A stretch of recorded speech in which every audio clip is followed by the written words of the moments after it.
We're having a very special moment of a roundabout podcast. It is kind of all about Counter-Strike podcast turned into Starseries here, as we're getting a very special treat. I've got access to NAVI's Aleksi and Ninjas in Pyjamas Snappi. Welcome, boys. How we doing? Doing good. Yeah? Thanks. Smiles on the faces, but games haven't begun just yet, so we'll come back to that afterwards. This mini podcast is going to be looking at everything to do with being an IGL, all the things you guys have to go through, educating the world on how some of it goes down. But the first thing I want to go through is just becoming an IGL. So I want to start with you, Snappi, on how it came to be. At what point did you decide on it? Why?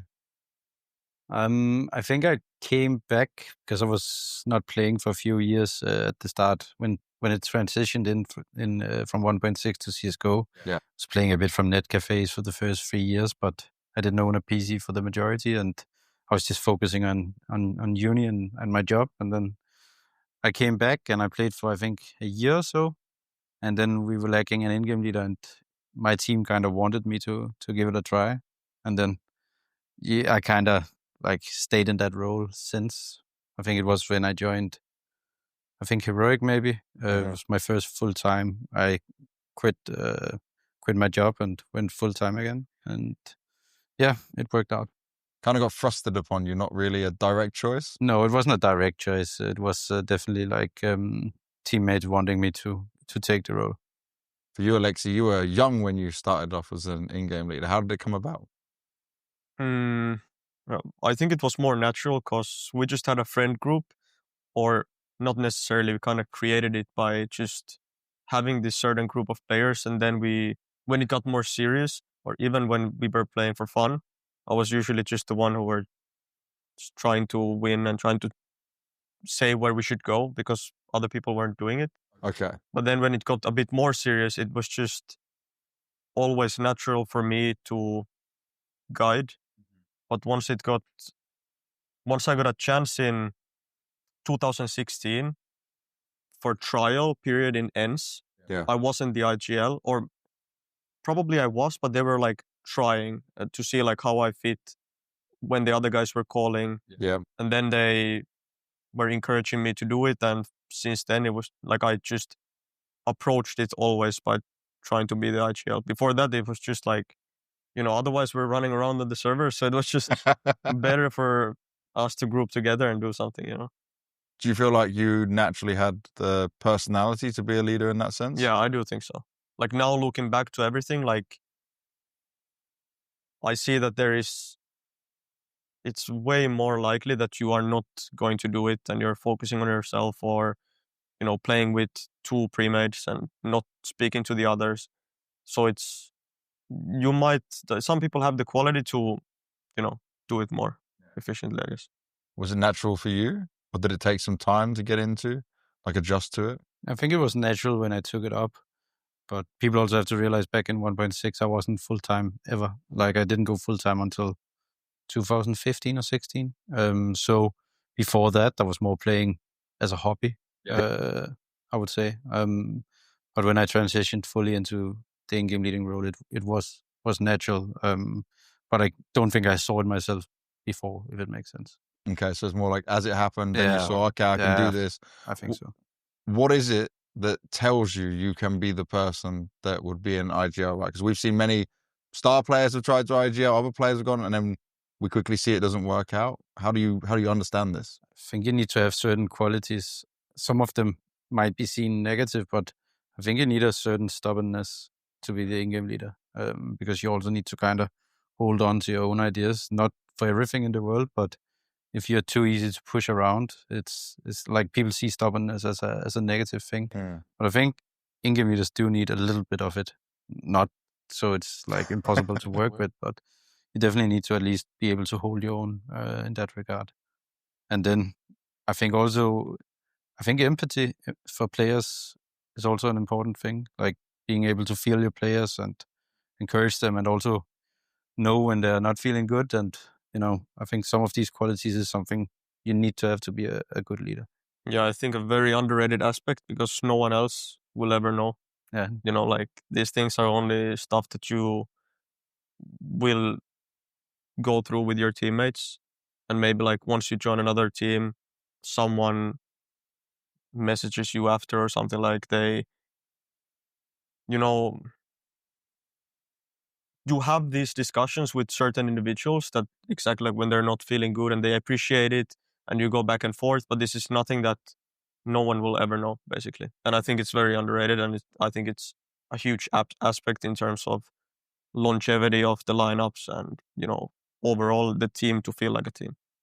Can it be more emotionally draining on you guys when you have to take this kind of role as well, as not just the in-game leader, but also some of the outside bits of teammates? Yeah, I would say so. But I also think that's kind of required to be a good in-game leader. I think that players trust you a lot more when you can kind of catch them, like be there, sometimes parachute in a way. And I also think that's what makes them respect you, that they know that you have their best interest. Because as an in-game leader, I think the best in-game leaders usually put their players above themselves. It can be too much. I've tried myself to do it too much. But you need to at least have their back. Is it a lot of balance between like learning this though, right? Because people can be so critical of an IGL, of what they see on stats or what they're doing on the server. There's so much more going on, right? And you've got to do some testing at the same time. Yeah, I think that I've only learned whenever at one point I was changing teams all the time. And I was also thinking that what can I do better? And what were my lessons? Like, what did I learn? And exactly what you're saying. Sometimes you're doing too much. Sometimes you do it too little. And at some point, like I know you're working with trolls, for example, but sometimes you have people in the staff or people in the team that can do something for you. So for example, why I bring him up is like he can also take charge of speaking to the players. So you don't need to be that emotionally invested like all the time. So it's very good that they also get help somewhere else and they're not, always thinking that you're having an eye on their back, like someone else is doing it as well. Yeah. How is it in terms of managing relationships between you and these players if you need to have a tough conversation? Is it good to have someone also outside from like the main 5 players, even maybe the coach as well, like outside of that, to keep the mood good, to keep things on an even keel? Yes and no, because I also think it's your responsibility to take the tough conversations at times. Okay.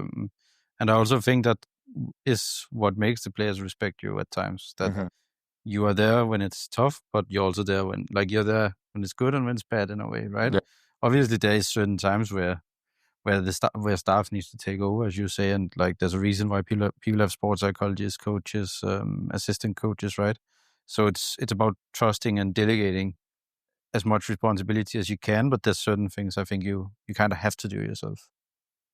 Yeah, I definitely agree.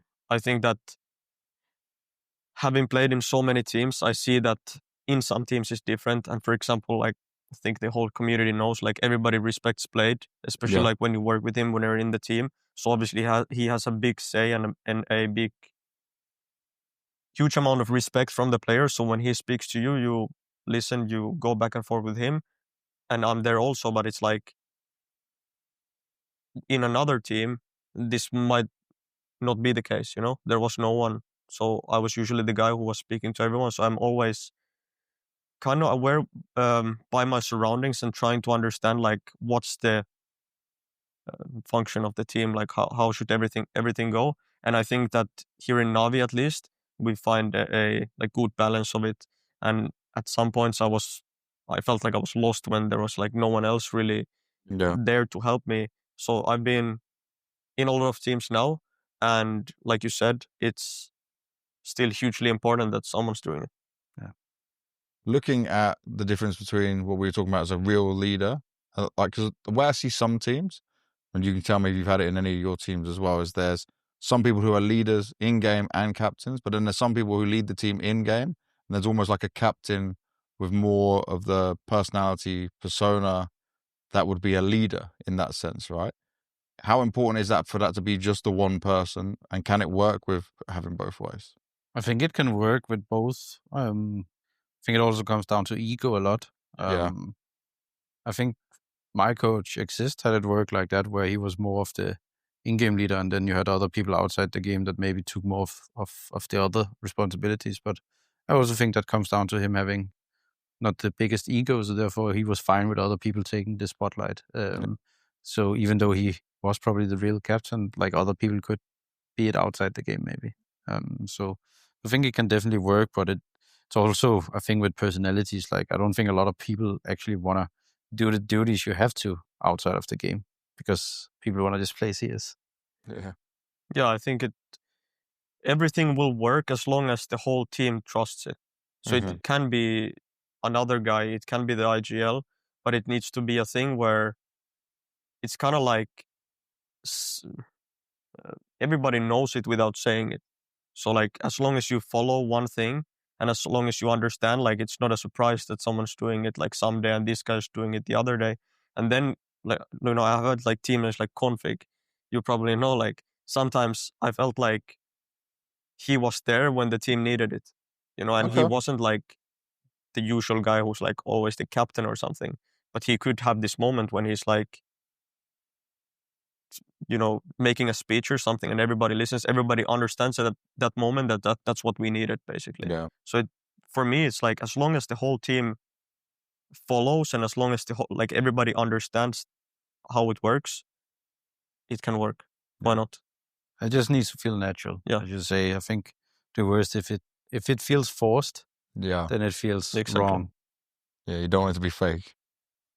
Now, looking at IGLs and coach relationships, for me, I think this is incredibly important, but maybe it doesn't get seen as enough credit. Like, for example, you were mentioning about Blade and how it works, but have you ever been in a situation where you know a team's not going to work because you can't gel or can't work with your coach? Like, how much do you guys value that? I would say it matters. Yeah, you can go. Yeah, I mean, I think it's very important. And the thing is that sometimes you might not,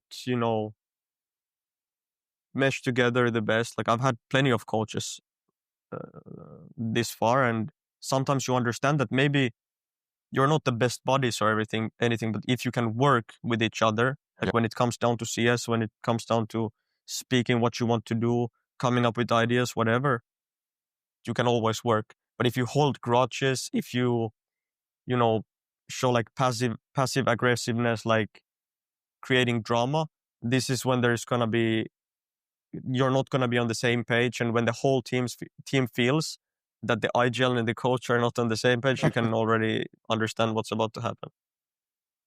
No, I 100% agree. I mean, I think generally I had coaches I got along with. But obviously there is coaches where you think you see more eye to eye with them. And I think that's obviously easier to work with because at the end of the day, when you're in a coach in-game leader relationship, it's kind of like a give and take. And you need to kind of come to a middle ground or go on one guy's ideas, right? So it's obviously a lot easier if you're kind of somewhat aligned because then that middle ground is probably the way both player and coach want to approach things, right? How does it work with agreeing on that though? Like which way to go? Say you want to play this way, the coach's system or idea is this way. Like that must be a difficult conversation. Yeah, but I think some constellations just don't work. I also have experienced sometimes where I've had lineups where we might agree on a play style if we had a certain lineup, but then because of, let's say you have a young lineup with not a lot of firepower, or with a lot of firepower but bad comms, or you have a very experienced lineup with weak firepower. I think this is where I've tried where we maybe didn't come fully to the same conclusion on how to play, because I think you need to kind of adapt your style to the players. At the end of the day, you will have your own style still with you, but you need to be able to approach it depending on what personnel you have available. Yeah, and I've had bigger arguments like when it comes down to this. Like sometimes it's both of you are so frustrated about a situation that you basically like don't really reach a conclusion, and the other person is like, oh, let's do it your way, in like this like bad manner, and like but it's not really supported. So yeah, exactly. And if it works, then you kind of just like roll with it. You try it on practice. Let's say you do it on the game plan, and if it doesn't work, then it's not like the other person is saying like see what happened, like not like this, but you understand like okay, maybe you were wrong, and then like the next time you bring it up, you kind of know that, okay, let's do it the other way, you know. Yeah. And sometimes it's like, you know, I might disagree with someone, and at the end I'm like, it's such a small like detail that let's just do it this way, like in a normal manner. Okay. But it just depends on the situation, and I think it's like, if you're a part of a tier 1 team, it'll happen. Like if that it never happens, that like you're working with yes men, or like who will never say if something is bad, or you know, like eventually you'll always be incorrect at some point. So is there a lot of like one-to-one time between IGL and coach? There's like a lot of that sit-down time to go through things? I think it depends on the team, and depends like how you want to work. Like I've had teams where I do one-on-one, and then we show it to all the other players without really like asking them too much, sometimes asking like opinions and then creating it and showing to them. And I've had teams where we're just all together, but basically usually it's more of key players trying to fix details on their part. Sometimes there's fully open keys to a player, like I'm not even taking charge at all, because I know that they have like, let's say connector on Mirage. Like I'm not gonna say to, if I'm bringing up something new, yeah. If I'm not, this guy probably watching, you know, demos of other connector players is saying like, I don't want to do this, I want to do it this way. And it's like, what should I say? Like, if it's within the realm of our approach to the game, it's like whatever. These are small details that every player should do on their position if they understand that, you know, they're not taking huge space or something, and if they want to create something new, so be it. It's like, this is how meta changes, like players are creative. Now, I want to talk about a bit more on the coaching side. It's like for you, right? Blade has his system.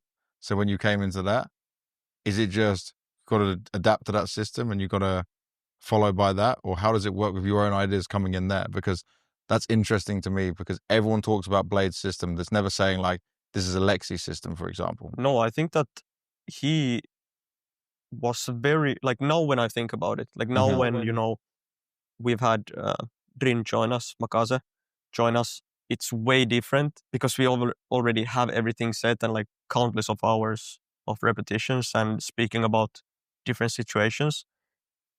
But when I joined with JL and Ima, Yeah. I think that he took a step back as well. Like I remember the first boot camp, it was like he just wanted to feel us. Like I was calling whatever. He was always saying like they had every top team had, you know, how to apps pop on Inferno, how to apps pop on this map and that map. And it's like I was calling, let's say, an apps pop and calling the roles on the fly, let's say. And then he's understands the playbook they used, and after the game would say like, we did this now in this practice, I think it's going to be good, it's like part of the meta still, but let's have these roles, we were running it was working. It's like basically at first I felt like he took a step back and analyzed how the players feel each other, how the players speak, and started building more and more. And maybe he also wanted to review the NAVI playbook at that point because everything was fresh. So it was a lot of new ideas by even other players. Okay. And then, but eventually, like it was the blueprint for him. Yeah. And, you know, after that, it's just been, like I said, we played together for a long time now, 2.5 years or something, or over 2 years now for me. So it's a lot of the stuff is how he visions it. And he's like very good at taking all the notes, remembering what the previous teams were doing, and, you know, always trying to be on top of the meta. And yeah, also allowing the players to be creative and allowing me to be creative as well. Nice. And for you on like, you have your way of playing, but is it always a middle ground? Did you ever have a system thrown at you, or like maybe did Saul have a way where he said, I expect this? I think like when it comes to Saw, I think me and him saw very much alike. Okay. So, but I think it is actually, as Aleksi say, more where I would say most coaches actually give the in-game leader a lot of freedom to kind of approach the role, and then at least the best coaches, I would say, gives the in-game leader a lot of freedom, because whether you like it or not, the coach can only talk 3 times for 30 seconds. So the in-game leader needs to be comfortable, I would say even more than the coach, because he's the one who needs to sit and play and talk for 50 minutes, and the coach has 1 minute and 30. So a lot of his work is more done in the background, challenging the in-game leader more on his ideas, finding the in-game leader's blind spots, improving every player to maximize what they have in their role. But I think, as Aleksi say, I think mostly they will at the start probably sit a little bit back and see how it develops, and then try to improve it like 10%, because I would say the coach's job is obviously to keep the group together, but it's also just to change those 5%, and especially for me as an in-game leader, help my blind spots, because you maybe create your own system, you maybe think this and this works together, but then maybe he sees, but because this player over here is doing this and you're doing that, then it becomes obvious for the enemy. So like finding these small things where you maybe don't see it yourself, or you maybe need some months to realize. I think this is kind of how it is. But like, just to add on to it, it's like when I compare to anything previously on my career, it was not sure how should I describe it in English, but it was a surprise to me that he was so keen on in-game details. And then I understood that, okay, like this is how it's going to work. And I kind of also, like when I was changing these teams, I also understood like I need to adapt as well. I can't like keep going to every team and just do the same things. Like I always try to learn something. And in NAVI, I understood that he wanted to stay on top of the meta all the time. And he was very keen on, he wasn't playing the game, was constantly watching the game and analyzing. So much, So it's like compared to other coaches I've had, it's like I had all the keys to do everything. And in this team, I understood it's way better for me to adapt and to understand that let's try it this way.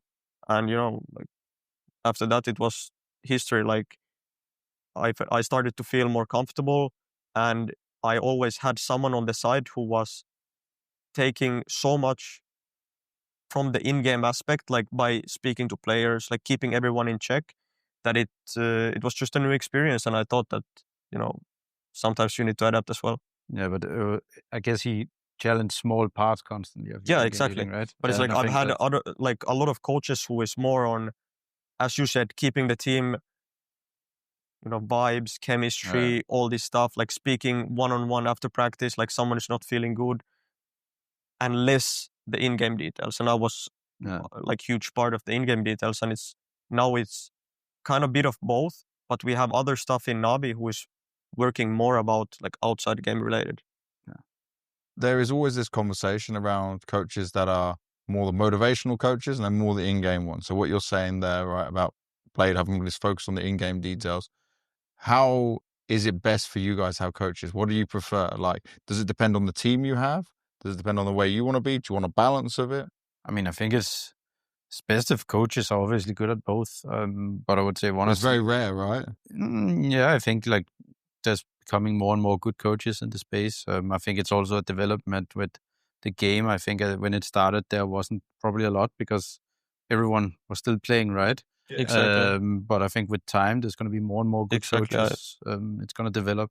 And I think especially like, as Aleksi said, like getting challenged on the small details is what improves you. Because also, as I said, for example, so he would challenge small details on me. And this is kind of what made me also better, for example, back in ends. Yeah, and trust me, like I've probably gotten myself kicked by the fact that once you sit on the server with the players for so many hours outside, whatever, you're always the guy who is pinpointing mistakes, or always the guy who is doing the most annoying job. Like you just lost a tournament, you go back home to practice, and you're the one, again, coming up with the mistakes, 1,000 times to the same player, maybe the 5th time he does the same mistake.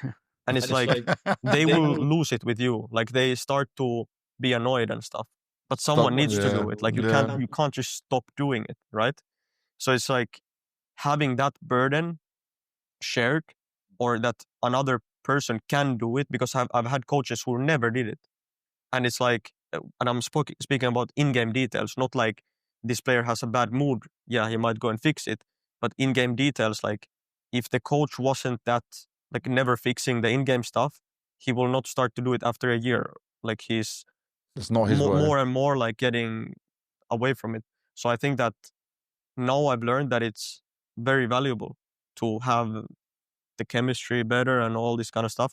But, going into the future and how I see it, I think that coach just needs to understand the game. If the coach understands the game, I think it's very good that he's also invested with the details. But if you have a coach that, let's say the IGL, like let's say you understand the game, you think you understand it much better than him, and he's like providing everything, you might get tilted yourself, right?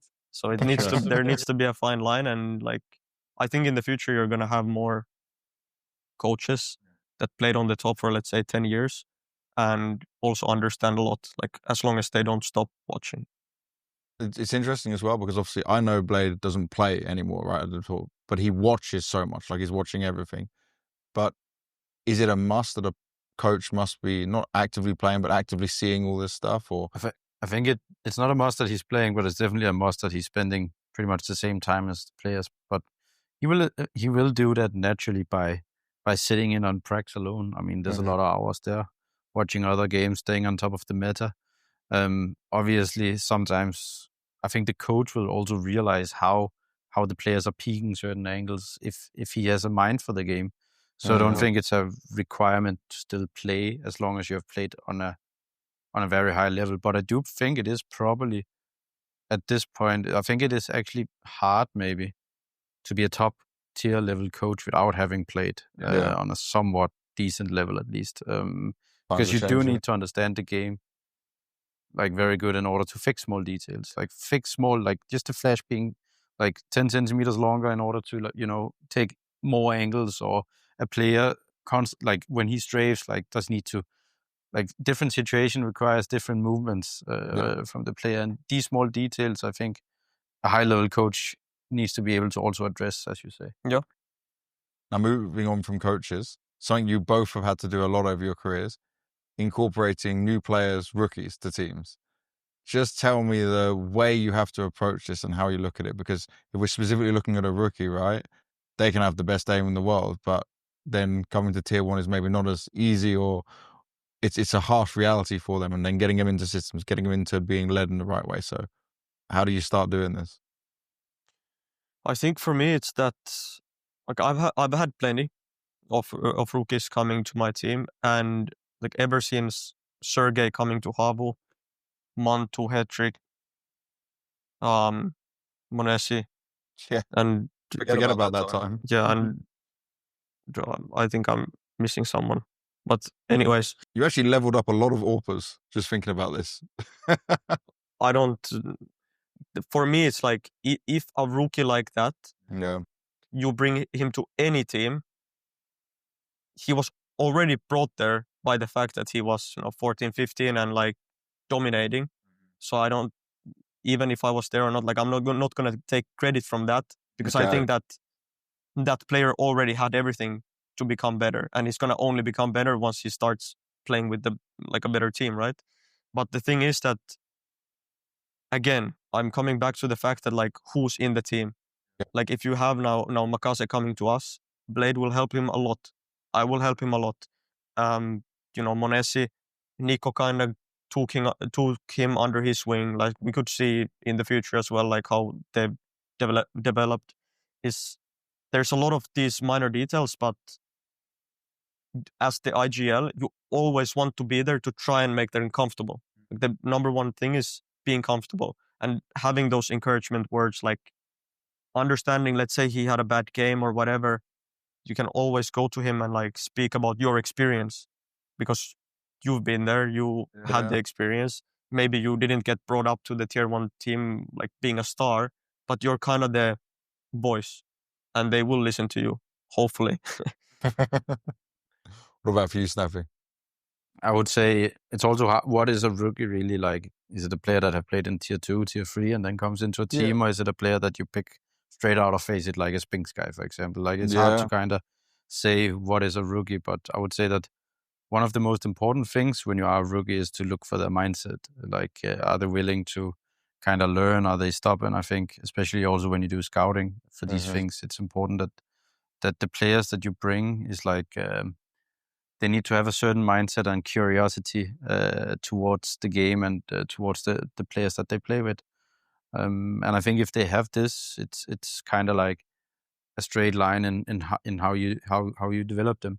But there will be bumps on the road, and sometimes you make the rookie or the new player comfortable, and then suddenly you have two other players that became uncomfortable in the process, right? Could happen. And this is something that we have experienced here in NIP, but also me in past teams where you try to facilitate one player, and then suddenly two other guys are saying, "Yeah, but now I'm uncomfortable," right? So it's like it's always a balance, and then you need to address that part, which means that you sometimes have to take a little bit space away again from the rookie, but then you reach a compromise. And I think by repetition and like talking and figuring out, okay, what can we then do in order to solve it, you find a middle ground where everyone can find somewhat comfort. You won't always reach it that everyone gets it. Usually it's the in-game leader who have to accept that I'm just a bit uncomfortable, but it's fine. This is my life. Yeah, but you are kind of the last person that gets that focus, right? So Yeah.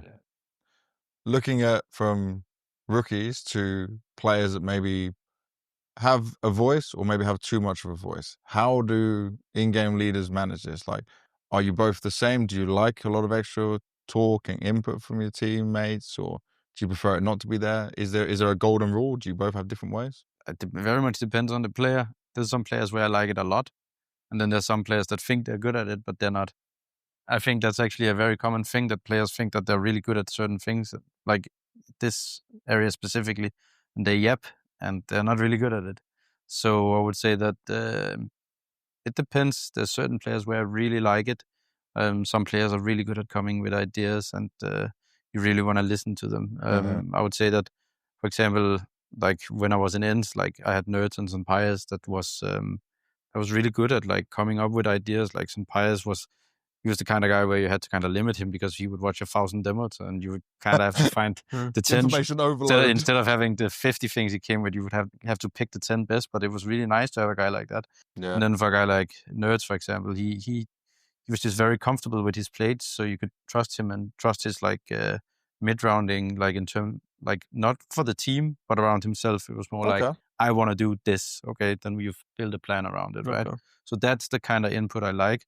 But then obviously you can also have players that are just taking a lot of space, but not really, because you also, when you take that, you also need to give something to the team, right? I think it's a balance. So there's certain players that are good at it, and those you want to just, like encourage to do it more. Okay. Yeah, I think that there was a couple very good points that I didn't even think about. Like some players like to do pace, like off of spawn or off of mid game. Like they kind of like create the whole round, not just like information that like this guy on B doesn't have any more smokes. That's like an idea, like an info that could be crucial, but some people don't do it. But like you used nerds in this example, like I've had players who are saying, like building the whole, like how he's gonna pick something and you're gonna pop there. Like that's the whole round already built or something. Like it's always good to have those people. And I really like it if they do it on practice and then they also do it on official, because I've had those players that do the biggest moves on practice, but you never feel that they're going to do it on official. And that's like, you kind of want to tell them that, bro, please, like, it's very good what you're doing now. Like, just have the balls to do it on official. And it's going to be very good. Yeah. But the thing is that if you want to build like a long like a system that works long term, it's very good if the side players, if playmakers, that they constantly have a voice and have understanding. Because nowadays the meta and like the setups and the understanding people have out of like already what util they hear, like let's say ancient mid is a very good example. Like the mid guy on T side, already by the util that's thrown mid, could understand if he watched at all like what the opponents were doing, like are they fighting for mid or not, and like what the possibilities are. And let's say I'm in highway on B and it's like nades extinguishing everything, and I'm not really capturing what's happening, and this guy's not saying it or not instantly saying that we should do this or that, you're running into brick walls at times because you're trying to, call around or do around, and this guy 15 seconds ago already understood what to do in order to outplay them, right? So it's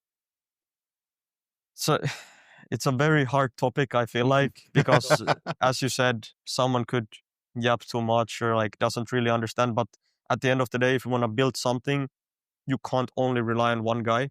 You can't even rely on two guys. You need the whole team to function and everyone to understand, like when a guy says he's going to take space, they need to start immediately pressuring with utility. No questions asked. If the whole map is silent, someone on the opposing team is going to say, care this, and then they catch the guy. It's like so many small details, and like in tier 1, all these details matter, I think. But it is very much also about trust, as you say. Ancient mid, for example, like as an in-game leader, you are not in control of what actually happens on mid. Your T player on the main T guy that goes out mid, like some guy might be holding flashes for him, but it's not my responsibility whether he goes out or not always. It's a split-second decision from him, and you need to have a player there that understands that, and as Aleksi have the balls to actually make the right moves in the official, right, and also on the stages, because you're as an in-game leader, let's say usually an in-game leader goes maybe close cave, you have no clue if he's about to go out or not. Like it's his decision, and you need to get that responsibility for the players. And so some are good at it and some are not. And it's also about success rate, because some players are just so skilled they can get away with 55% of like if you have about 50% good plays, it's nice, right? But if you have a guy that controls a lot but just dies a lot, it's equally not nice. So it's very much a balance, and I mean, this is also where the best players are firing, right? Yeah. So how does it work with micromanaging? Because I remember back in your OG days, there was a time where we'd heard voice comms back at that time, right? Where Aleksi, you're dead, but you're leading everything that they're doing part of the round by the round. Is micromanaging an important factor for an IGL, or is it a mix? Is it freedom? What are we looking at? I think it's actually important to be able to do it, but I also think it's important to try and minimize it as much as possible. Okay. Stuff you can make agreements to, or like stuff that the player on their own can get to a conclusion that is correct, is better than the in-game leader microing everything, because people are so good these days that a lot of the things are split-second reactions. So obviously you will need to micro certain stuff if you want to hit a side mid-round in a 3v3 or 4v3 or whatever, and you have certain parts or certain utility, and especially if you're dead as an in-game leader, it's super easy to do it, right? But that's the kind of micromanagement you want to get to, but I also think you want to leave a lot of it out so that players have the freedom to do the correct plays, and that you can play and get in a lot of the same situations, because repetition of situations is also what creates comfort and creates like confidence in the players to be able to do the moves that they need to do. So it's important to be able to do it, but it's also, I think, equally important to try to avoid it happening too much that you need to do it.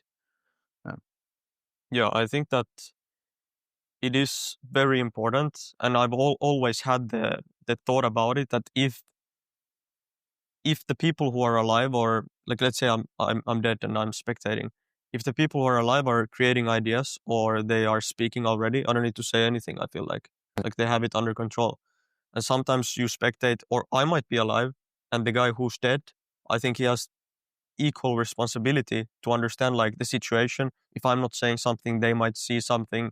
They also died, so they understand how this, let's say on T side, how the cities will react based off of his death.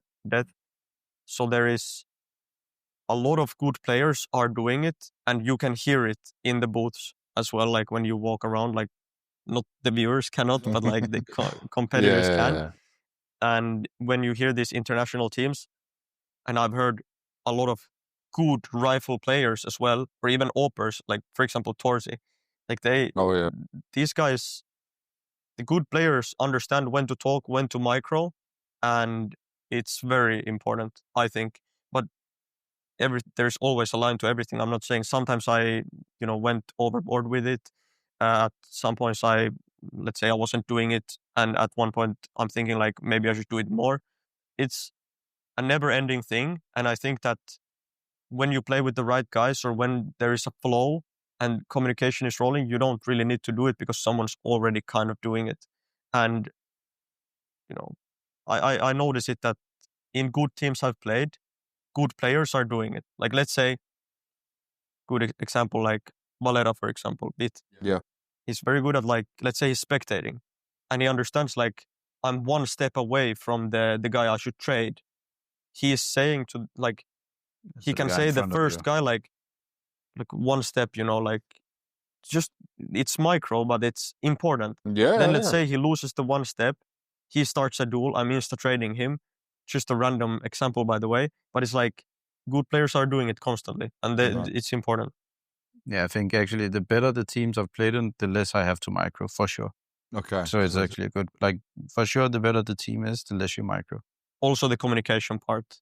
And in OG, I think that at the start of NAVI as well, it was very tough with the communication Simple had experience, but Bit didn't have an experience. And we also like came from other backgrounds with JL and IMA. And in OG, for example, we just created an international lineup. So at first, also the communication aspect is important. And I think from Danish teams, I know from Finnish teams, it's like everything's obviously much more easy. Yeah. But yeah. Yeah, even for good English speakers, like the native language will always be 10% faster. It's just explaining just around the corner, saying it in your own language. It is just half a second faster. Give me the difference. What would it be? No. Just around the corner in Danish? No, like just around the corner, but in Danish it would be like, and it would be so quick, and they would get it insta. Like, it is like half a second. But that's also why, obviously, if you had equal, like if all the best players was from one country, they would for sure mega dominate, because it would like make a difference, I think. But the advantage of the international teams is you can just get all the best players for the roles you need, right? Well, and this is it, right? We're looking at, you both started on national teams and now you're both away from it. We've got Astralis, right? You've got some of the Russian speaking teams as well, but can like European American CS survive without being international? Yeah, I do think so, but it would kind of need every time for there to be a national team that's good enough. There would kind of need to be like a golden generation in one country. Yeah, and like then where they just keep coming up in each role. Yeah, I think if there's enough good players in a country, for sure, like, because I think what you get with the international team is you get like better players. But if you have like, let's say 95% of the skill in a national team, I think they could easily match up, right? But that's the thing.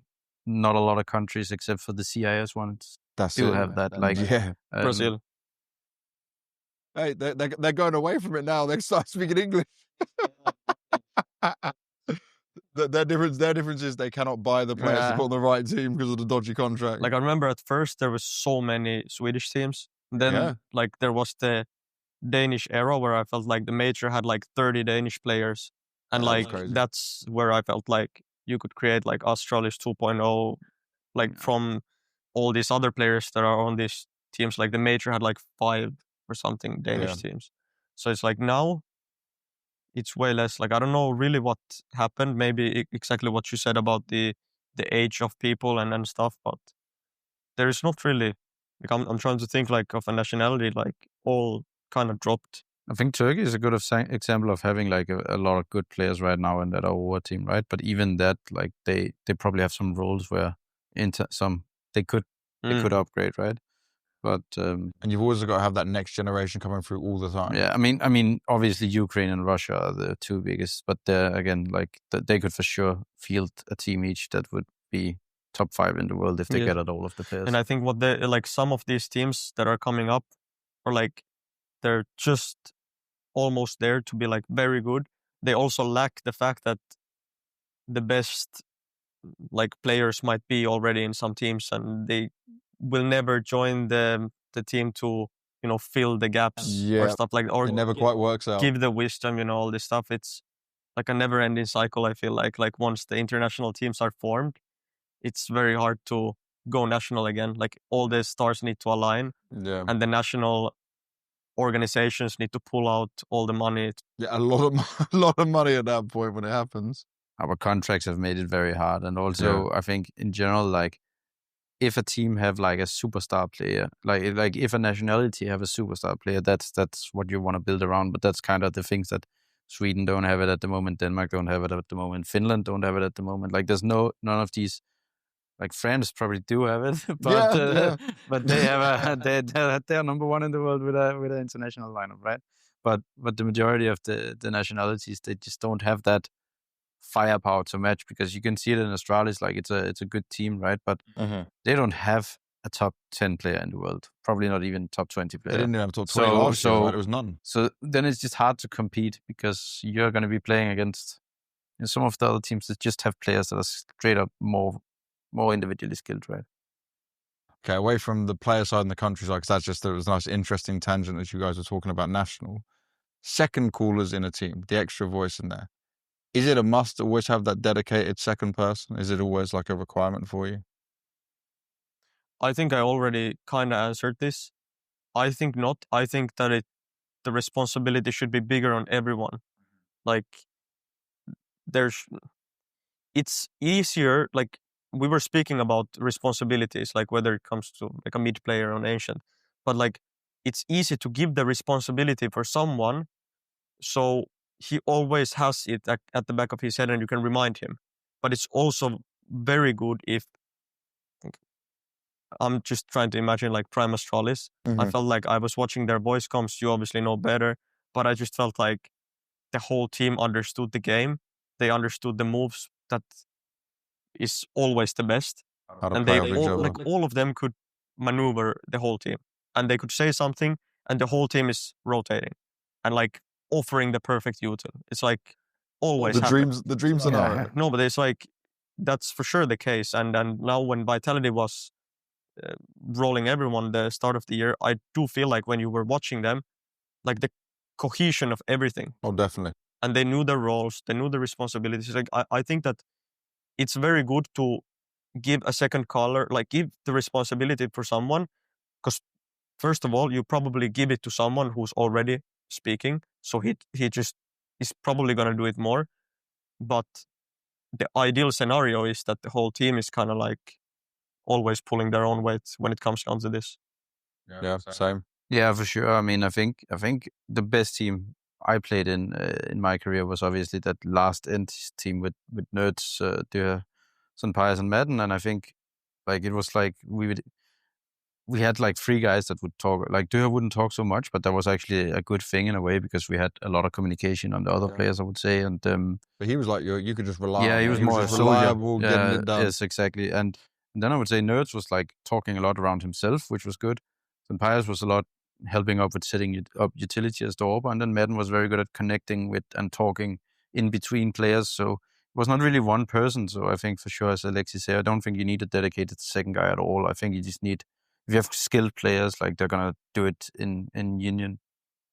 Can we clear one thing up, Aleksi, once and for all? Because the community love to say that like you and Emma are the ones fighting for voice and talking, you know, after that clip. It's just like that's part of team, right? I think like for me, by the way, this is for the me, the most clip is the thing. most ridiculous thing, because like we were laughing about it with Mihai after. It's like it wasn't like directed to him also, and it was just it's just taken out of context. No, but I don't really care. I don't even care about the context. I just feel like whenever you have a team that is capable of winning or like is hungry to win, you always see it. And like I've seen, like I'm playing with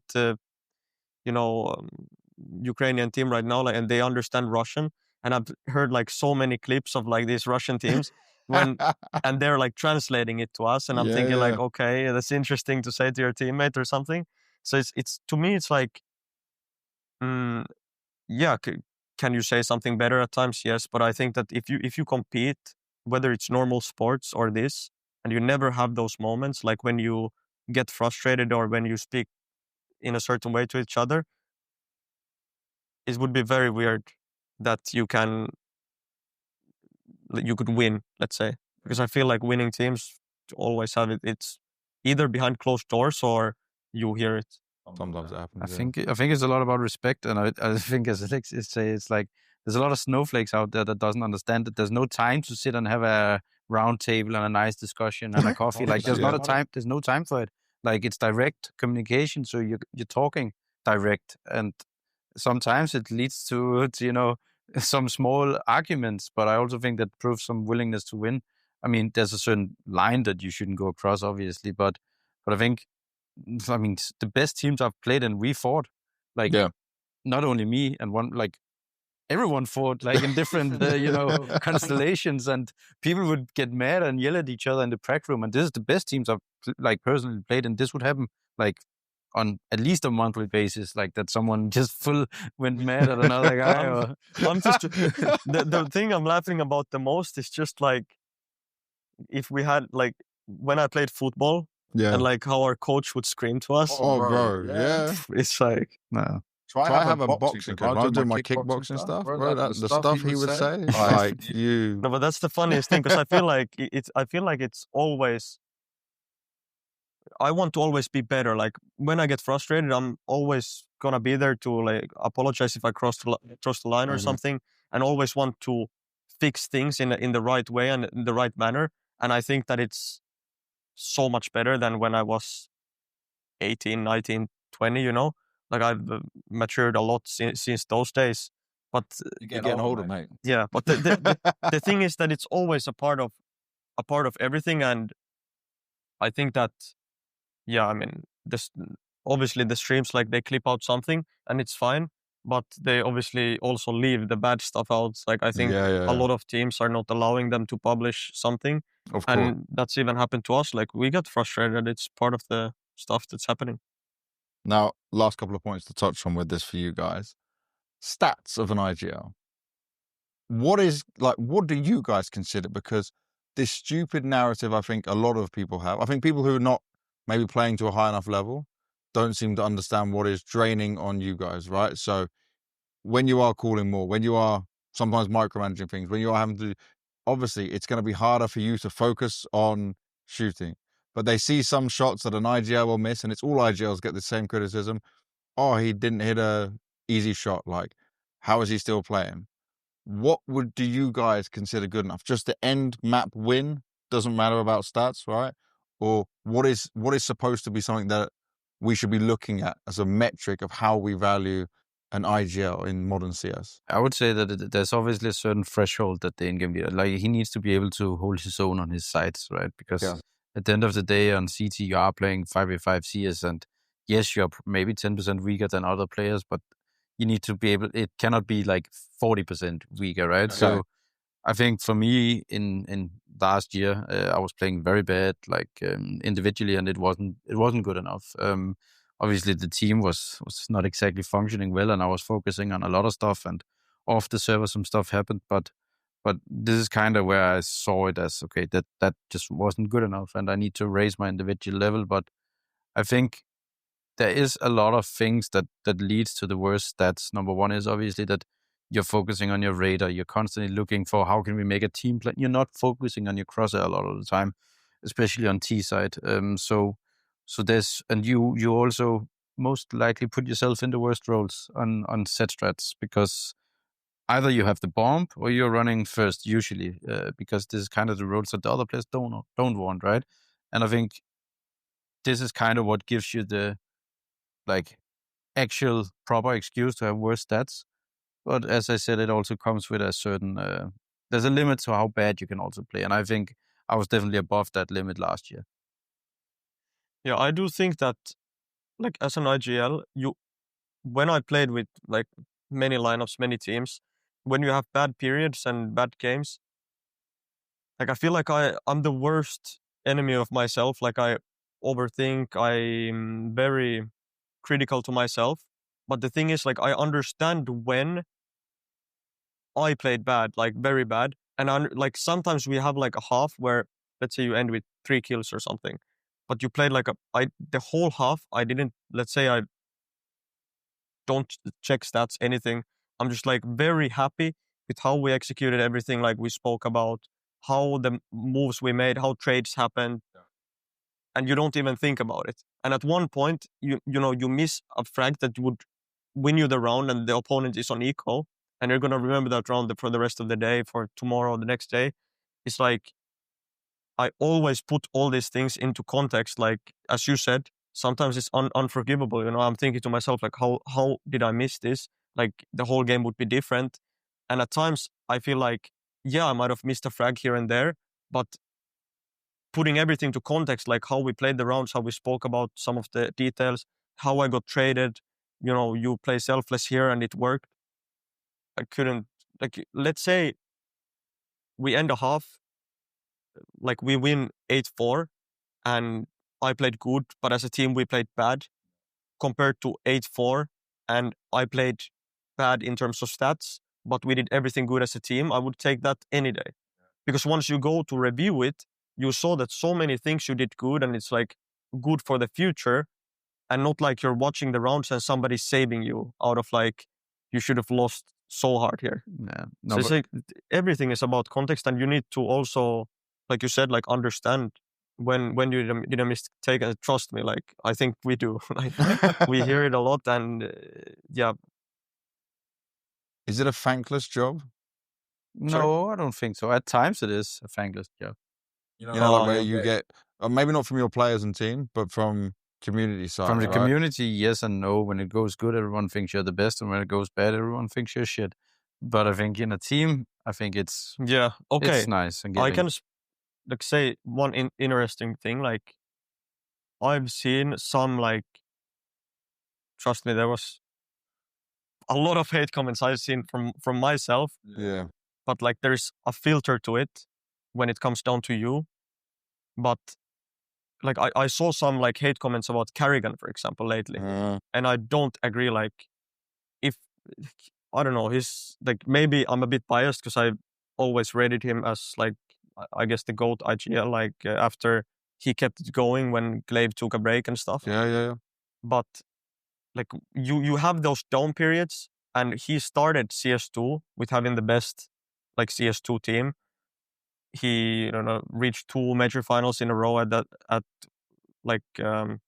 Shanghai. Obviously after that they've had ups and downs, but it's like people are so, like, it's so easy to jump the gun. But I also think that maybe they should have gave some lineups more time in order to see the full potential. But as you see that, I don't want to speak about myself, but sometimes there is a lot of stuff that I'm reading and I understand how it is in reality, but they don't really. And that's like where I can say it. Like I'm not defending myself, but I'm defending someone else to say like there's so much unnecessary stuff said and you don't know how it works actually. And there's nothing you're going to say about it. Like I'm not going to say anything about it publicly or anything. Like any sports, like let's say football, for example, it's crazy what the fans are saying and how the amount of like haters there are. Bigger we get, by the way, the worse it's going to get. Exactly. So it's all part of the game, but it's annoying to read some comments when you clearly see that this guy either never played in a team environment or he doesn't know how things work, or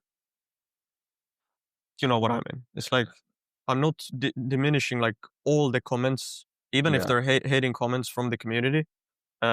It's just that sometimes I might read a comment that's like, let's say, full of hate, or like you understand this guy is coming with the wrong tone, but I read it and I'm like, oh yeah, he might understand something. Like he had something like a good point, and like, people can have their opinions, but that's like a good comment to read, even though he might talk shit about me or something. It's a good negative comment. I'm just reading. It's like, yeah, this guy kind of knows what he's talking about. Like, you know what I mean? It goes both ways. Yeah. And then there are the people that are like too naive, like they are always speaking positive, and like, when just like me about the guy doesn't deserve credit, maybe I don't care who he's speaking about, but it goes both ways. Yeah. And I just appreciate the comments that you understand the guy knows what he's talking about.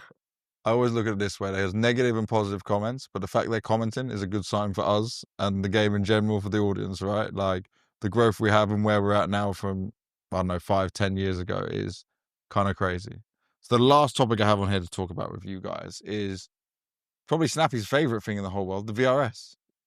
And you both shake your heads. So you're on both very different sides of this, right? Aleksi, you're 13th in the VRS right now. Snappi, you had to grind from hell to the 26th rank right now, which is obviously respectable. But where are you guys at as not just leaders, but players on VRS? Snappi, I know it's your favorite topic of I conversation. think people think that I actually think VRS in general is a very good thing. Yeah. I just think it needs to have some tweaks, right? Because the whole circuit was kind of I guess used as a test, without really having a lot of knowledge. Live test, yeah. Yeah, and then guinea pig. Yeah, and then the worst part I heard was actually the fact that it was Valve that blocked a lot of the qualifiers because some of the tournaments wanted to host qualifiers. I think one of the biggest things is with how VRS works and how it's calculated, it has a mechanism basically that if you lose to lower ranked opponents, it will haunt you for pretty much 7 months in the head-to-head, right? And this is where it kind of is impossible to replace the teams at the top. I don't think we have seen a single team get replaced, and I don't think that's due to level. I think that's due to the fact that, I mean, you can see it now, right? I don't think Liquid and VP almost have won a game until Fisher now the entire season, and then they win a few games, and they're just so far above every other team. Yeah, 110 points that's below them, and I think if you gave a chance to, let's say, a Fnatic, for example, that has been on a run, I think they for sure would have probably, if given more chances, done better, right? I think the main criticism is the fact that there needs to be a way to replace teams because because what the teams are doing at the top is they're just dodging. They're just making sure we only play teams above us, which is if I'm a lower ranked team in the tier 1 circuit, I'll just not expose myself. Because if they don't expose themselves to anyone except NAVI and above, then I can't lose points. Yeah, and as long as I just win 4 matches a season, I won't go out of the system. And this is kind of the main critique, that you get plus 100 points for winning a game. And even bad tier 2 teams will do surprises. Yeah, they will get a couple of games against a number 12 team or a number 8 team that's in bad form at these LAN tournaments. So there needs to be a way where it's figured out how you can kind of get the teams that are better into the circuit. I think that's kind of where the Vel ranking needs to be addressed. It's one of the bigger ones, at least. And then I also just think it was kind of stupid that qualifiers was essentially blocked. I think they're blocked until April 2026 for certain tournament formats, right? Some tournament formats can have it, but there's a reason why it's not allowed. From what I understood, PGL got they got what's the word for it? They got an extension for Valve to do qualifiers for the first ones, Astana and Bucharest, but then after there wasn't, because they were only granted the permission for so long, right? And then it went back to only invite because the tournament format required them, I think, to have half of the teams or something like that coming through qualifier. I'm not sure about the full details, but it's something like this, right? And then obviously if you're a tournament organizer, you still want the best teams, so you don't want to invite. You still want to invite maybe 75%, right? So I think this is kind of some of the issues, but in general, I think it's a system that needs to be figured out. I thought the partner system was good. People kind of don't understand the fact that there was one TO that I was against because it was purely partner, right? Yeah. But I always thought it was a good way to, I don't know if it was the best way, but it definitely wasn't a bad way for teams to earn money and want to invest into CS. So what the best solution is, I'm not certain about, but obviously I think and hope that there's going to be made improvements over the next 6 months.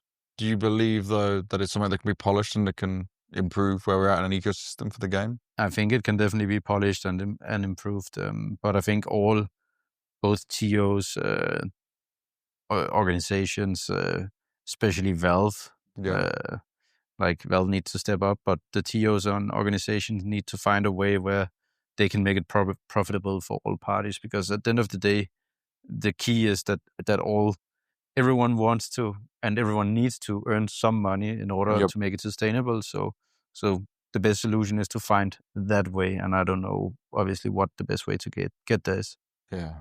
Aleksi, for you? I think that Snappi understands way more than me. I think they needed to struggle with it. And I remember the invite thing I heard about when you were at that 12th, 13th, 14th place where you didn't reach an invite to the tournament and couldn't get invited. Just there was some messy thing Yeah. that like I think it was for me it's the biggest things are exactly the dodging that you can avoid playing and not get punished by it. And some teams can like go to tournaments that and farm points. I don't know, like it's so weird at times. And then you have like in this tournament, right?